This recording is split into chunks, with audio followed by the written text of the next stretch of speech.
about 10 days after 9/11, I went through the Pentagon and I saw Secretary Rumsfeld and Deputy Secretary Wolfowitz. I went downstairs just to say hello to some of the people on the Joint Staff who used to work for me, and one of the generals called me in. He said, "Sir, you got to come in. You got to come in and talk to me a second." I said, "Well, you're too busy." He said, "No."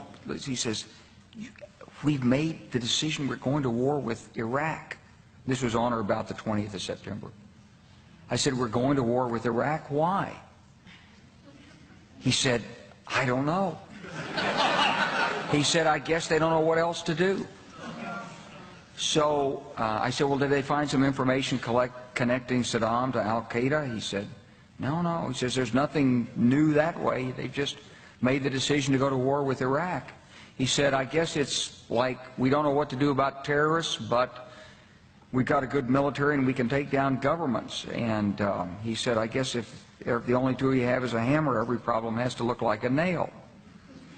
So I came back to see him a few weeks later, and by that time we were bombing in Afghanistan. I said, "Are we still going to war with Iraq?" And he said, "Oh, it's worse than that."